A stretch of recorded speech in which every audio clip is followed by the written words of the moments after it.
Hey guys, welcome back to the channel. So, the Void Lords today have blessed me. They have given me this pet.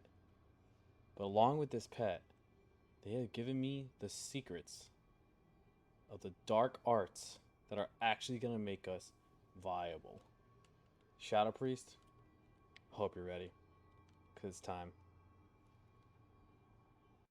Hey guys, Phobia again.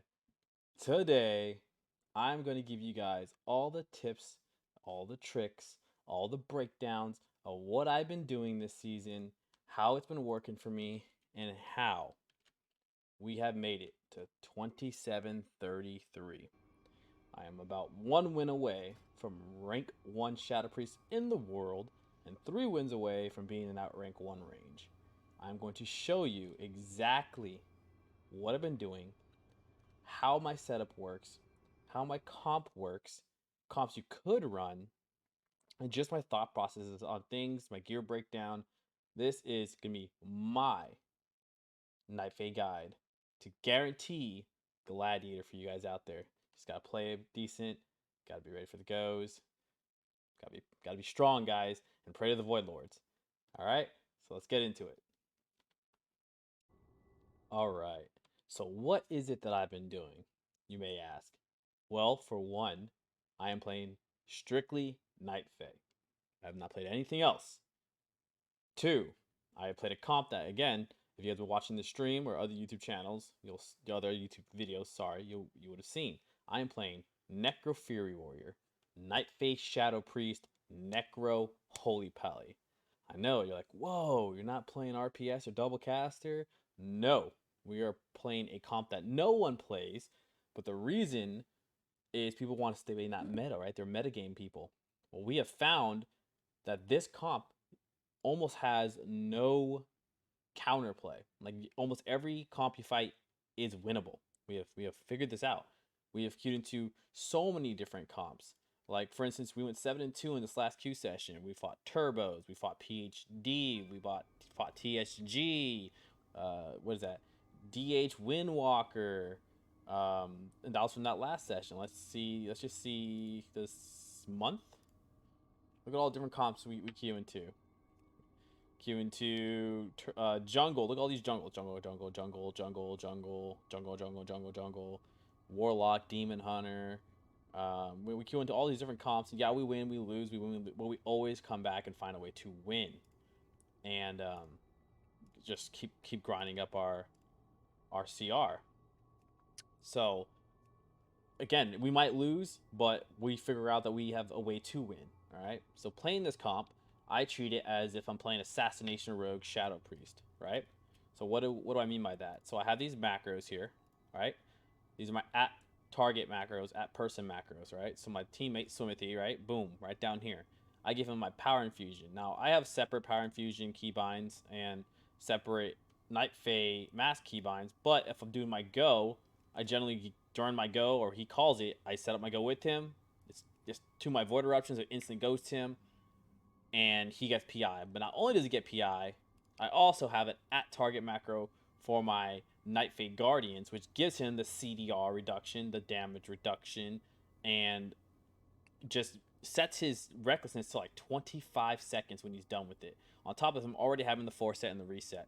So we're essentially having recklessness up every 30 seconds to 45 seconds, which comes off script to most comps. They don't have an answer for it. So all I'm doing is I'm dotting people and I'm running because I am the target. People are just beating me down. They're just running at me. So I'm not going to get much cast off anyways. So what I generally do is when my teammate's ready, right, when we're setting up our CC, my pally will hodge the off target. I'll stun or silence the healer, and then my warrior will stun the kill target. So what we'll do is we'll count down 3, 2, 1, and then out of my stun, my healer will rep. I'm playing with a holy pally, right? So we set that up on purpose, right? Silence into a stun, into a repentance, into a fear or a mind control or something, right? That's how we set it up. And then on top of that, we get the stacks of MS from the Fury Warrior. And right before healer's at a CC, I throw out my Siphon. Siphon dies so quickly, but if you use it as an absorption, it's immensely powerful. So what I normally do against like Holy Priest is, use it on a GS proc to guarantee that they're gonna die. If they're coming out of CC and they have Serenity ready, I'll put it on them so when they use Serenity, they don't get no healing from it. Just so many different NS on druids, ascendants on shaman. Like there's so many different variations of what I'm trying to say, but that's how we set it up, and there's so much pressure on that one go that they can't recover, and then in the next 30 seconds we have another go, and then they just die. And I am just running for my life most of this game, guys. My pally will be like, hey pally, give me freedom. He has the movement speed on freedom, so he gives me freedom. I'll night fade away if I need a kite from people and just get myself out of the situation and just keep myself alive. So that being said, I do not run 4 set. I run the 2 set, and I have all versatility gems for what I currently have gemmed. I only have 3 right now: my helmet, my wrist, and my neck, or my ring. I don't know why I said neck. I think it's because I'm doing neck next reset. And then for 2 set, I run my helmet because it gives haste and mastery, and then I'm running the hands because they're haste verse, so you don't lose anything from the hands. So I have 27% haste, 37% verse. I am very tanky. I generally run my Cosmic Gladiator's Eternal Aegis into most comps, just for the sheer factor that almost every comp has a magic dealer on their team of some sort. Keeps me alive doing a lot of things, versus if we know they're running Resonators, stuff like that. All haste verse gear. I am running Talbot Stratagem 90% of the game. My Unity is on my boots. If I'm not running Talbot Stratagem, I am running my healing legendary Measure Contemplation, and that generally versus comps that I feel like I just have to heal and live and run, like generally double casters. But even then, I still like my Talbot Stratagem to add in that pressure. It's very rare I use this now. It's mainly just in 2s. I run this every game in 2s, but for 3s, not so much. So this is my gear stat breakdown. All haste first gear, and then my 2 set is my helmet and my hands. And the 2 set, as you guys know, when you have all 3 dots on a target, you just have stronger Mind Blast. So if I do this, you know, it says 64k, but that probably realistically would have been like a 12k or 16k crit if I would have hit a regular target dummy. I just like the aesthetic of being in the Order Hall, so I like being here. Covenant, like I said, I am Night Fae, and I am running Naya. So the reason I'm running Naya is because of you want to be tanky. Oh, but a phobia. Run Dreamweaver. You have the Pod Tender. Well, you don't want to die, and Pod Tender can just get murdered. There are some good things in Pod Tender. Don't get me wrong, right? You have the Field of Blossoms, where you get the big haste, but you're not going to be standing still as Night Fae most of the time. You're going to be running. And then you have the shield from Waking Dreams. Again, every minute you get a shield. That's great. Sounds good in theory, but it's not what's going to keep you alive in this higher meta. Why you play Naya here is because of Grove of Invigoration. Okay? You get mastery and percentage of HP baseline. Baseline every time you get a stack. But the good thing about this is if you're getting bursted on, let's say you're getting bursted on, and in double melee, I give everything to myself. So in double melee, I generally run Siphene, Void Volley, and I give PI and Fey Guardians to myself. If it's a comp where I'm not going to get very good value out of Siphene, I'll always run Driven to Madness. This is what I generally run to every comp that doesn't need a Master Spell. If I need a Master Spell, I generally run Siphene, MD, and Greater Fade, so I can keep this out. But generally, most games I am running this right here. Except for double melee, I will run this if I can't get value out of Siphene. So, that being said, the good thing about running Naya is as soon as you pop Fey Guardians, look at this. You get 12% increased HP right off the rip. You get 20% damage reduction, and then the mask, right? If I want to replicate that damage reduction, I shield myself, and then boom, 20% damage reduction, 20% damage reduction. Plus 12% more HP. 96k. 96k. Now watch this. Let's say I want to get even bigger. Desperate Prayer. 121k with a big heal. And then I shield myself. 6,000 shields. They crit. 12,000 shields. 10,000 shields. So let's say you're getting, like I said, if you're getting bursted on and you don't have any defensive left, but you have that Fey Guardians, just throw it on yourself. It'll keep you alive. If you have an Aegis on top of that, you're not dying. You literally Fey Guardian yourself, shield yourself, Aegis, and you are not going to die. 120 KHP with like 35% damage reduction. So it's 20% of 20%, right? So I think, or maybe it's like 25, 30% damage reduction, something of that nature. It's a lot of damage reduction on top of having 40k more HP. It's insane.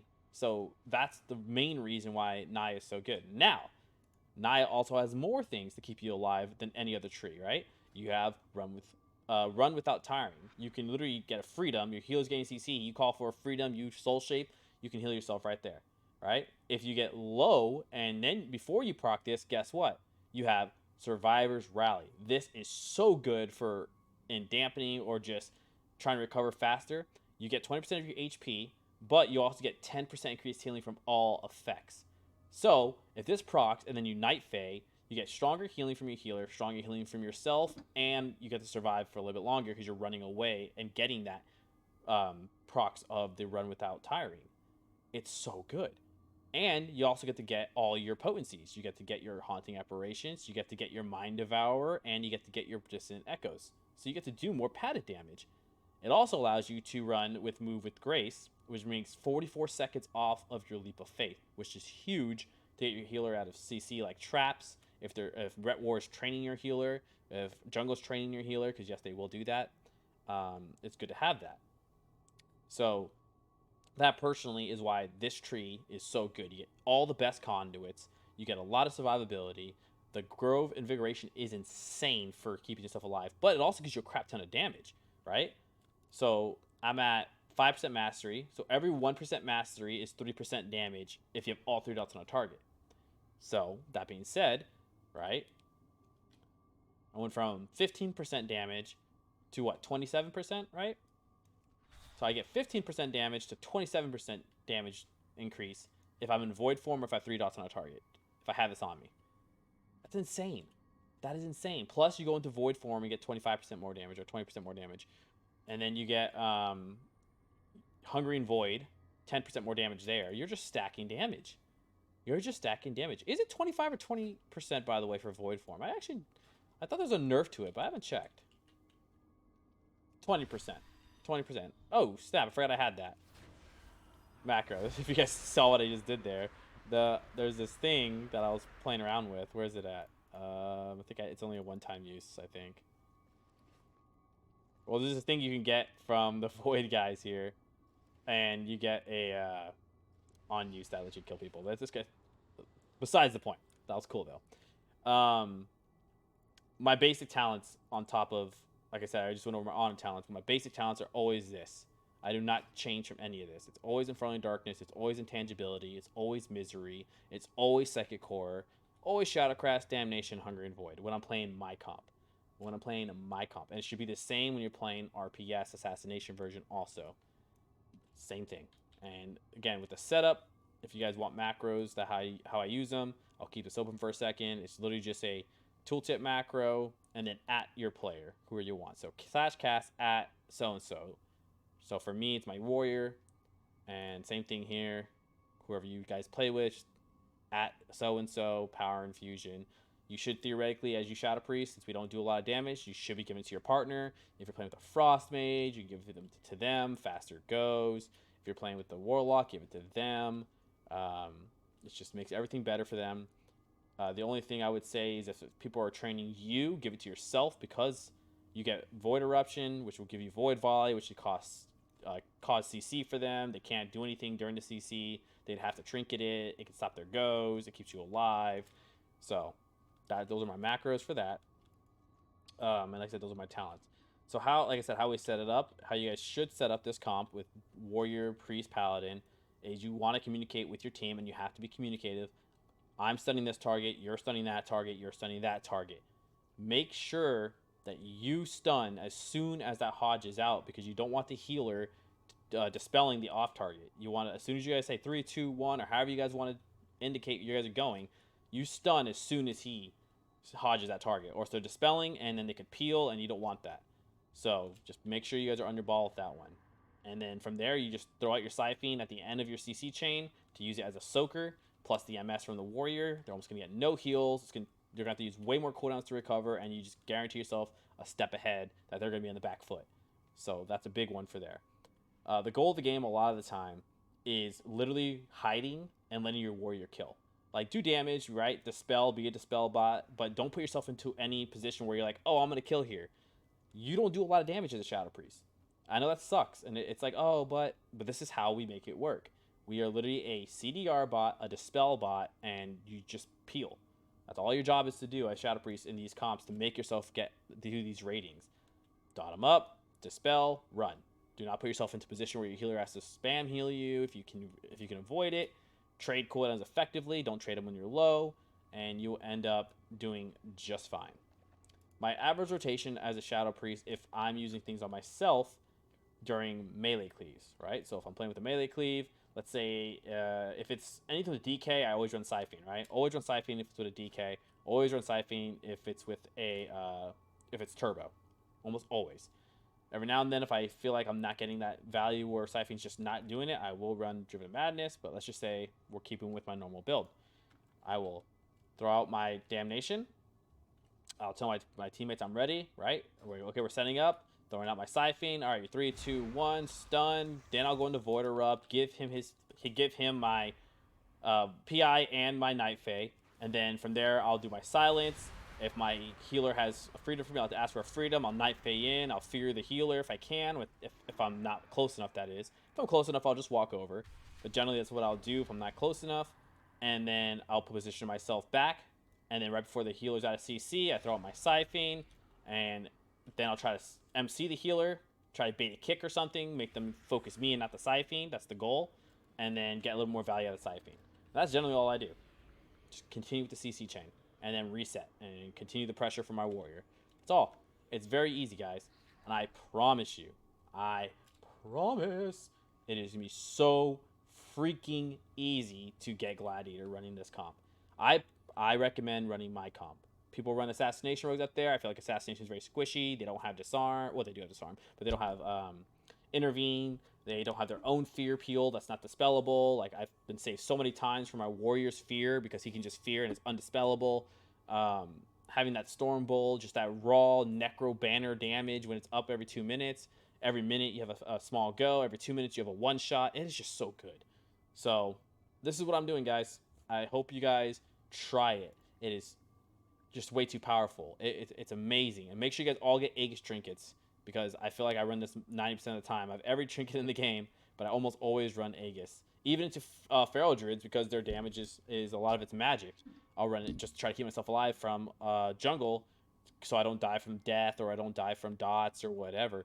And just trade effectively, guys, and you guys will do just fine. Here's my stats once again. Breakdown. Here's the talents one more time. If you guys have any questions at all, let me know. But I'm telling you guys, we found a way. The Void Lord spoke to me. We're killing it. Like I said, 27-33. 1 win away from rank 1 world. I'm trying my butt off to get that rank 1 out this season, guys. I slacked a lot last season. My warrior also, you guys know, got sick last season, so we weren't able to play. But we're going to do it, guys. We're going to keep the Shadowpriest dream alive. If you have any questions, let me know. Follow me down at my stream at Phobia Gaming. You already know where it's at, twitch.tv. And, drop a like, drop a subscribe, comment, please. Go to the Patreon page. Whatever you guys feel like if you guys want to help out at all, it's up to you guys. If not, hey, I love you guys for watching anyways. Until next time.